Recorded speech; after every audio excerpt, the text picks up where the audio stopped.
No, like, it's not a joke anymore. Brazil are actually cooking at the Club World Cup. And before y'all start telling me, bro, who's watching the Club World Cup? There's nothing else to watch except for this, and I'm not gonna lie, it's actually been entertaining for me so far.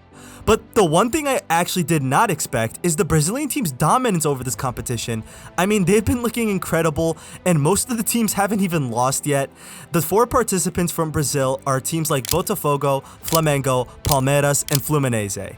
I don't even know where to begin, so we'll just start with the biggest shock, and Botafogo won against PSG. Yeah, I mean, we gotta start with them. That's the biggest upset of the tournament so far. PSG didn't even play bad. They actually looked great.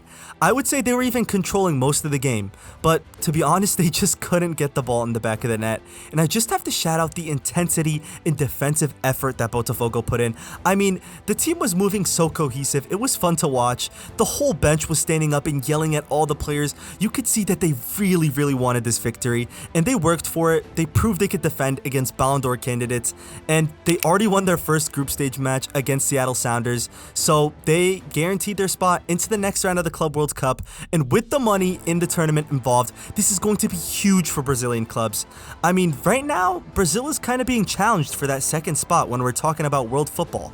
Saudi spending huge amounts. I mean, Al Hilal drew with Real Madrid, so anything is possible. It's not set in stone that Brazil or South America is number 2 in the world anymore.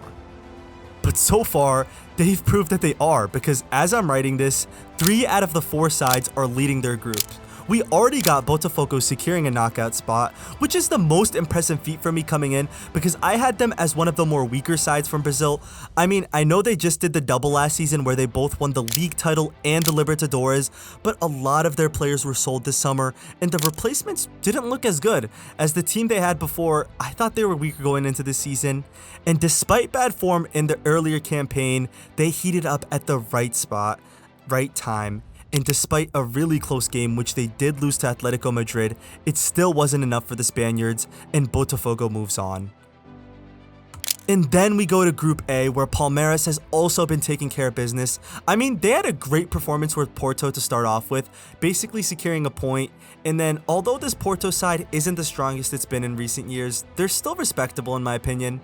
And then they go and defeat Egyptian giants Al Ahly, and it wasn't as easy as it seemed actually. The first half was really good from them, but they completely shut off that second half, and Palmeiras would take advantage. And with their last game against a tricky Miami side, which even though I have Palmeiras winning, I will not count out Messi, because no matter how old the man gets, he still finds a way to get the job done. I mean, we all seen that beautiful free kick. So yeah, I have Palmeiras either drawing or actually winning against Miami. I think they're much better physically, and I just think they've won it more. It's gonna be a very exciting match to watch, but they're currently leading. Good job to them.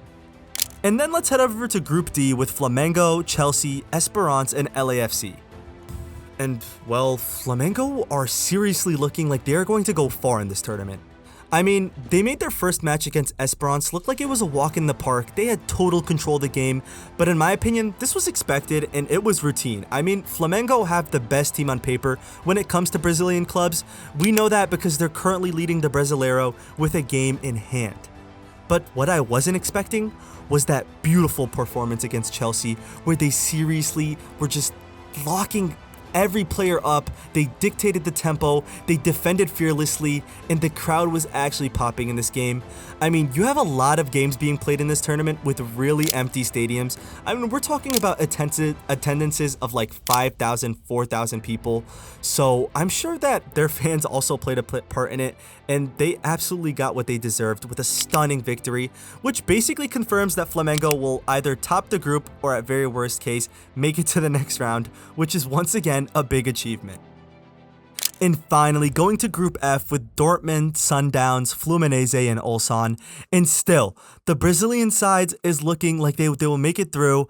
And I actually watched that first match against Dortmund, and I have to say, Dortmund got off a little lucky here with a point, because there were several times where Kobel, the Dortmund keeper, saved insane shots from Fluminense. They were on the brink of winning, but a point against a side like Dortmund, who have really heated up in the last few matches of the season, was a great result.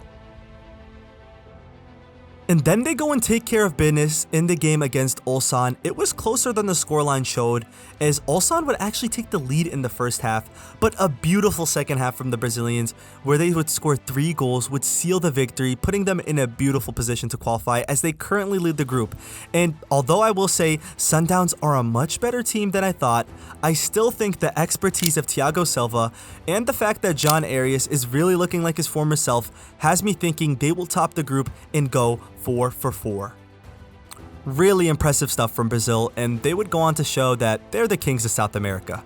As the two Argentinian sides might be in a bit of trouble, as Boca Jr. would lose against Bayern and draw against Benfica, and with their last match against Auckland, they should get the job done easily there, but they're going to need to score a plethora of goals and hope that Bayern finish the job against Benfica. They're in a really tricky spot. And not to mention River Plate in Group E, even though they're currently leading the group against Inter, I think they're going to lose their last match against them. And Mexican side Monterrey, led by Sergio Ramos, need to get a win to somehow sneak by in the competition. It's going to be a great match, but I seriously think that despite the 4 points, River are in big trouble. Look, I know a lot of people don't care about the Club World Cup, but I'm actually interested in it. And I know that South American fans and fans that are not from Europe actually care about this competition a lot. So I just wanted to give credit where credit is due. Shout out to the Brazilian teams. They are definitely cooking. And I'd love to see some spicy knockout round matchups between the best of Europe and the best of South America. And we will be seeing that very soon. And I might be updating you guys. Anyways, which team from outside of Europe is going to go furthest in the competition? I have Flamengo, but I'd love to hear what you guys think in the comments below. And don't forget to like and subscribe.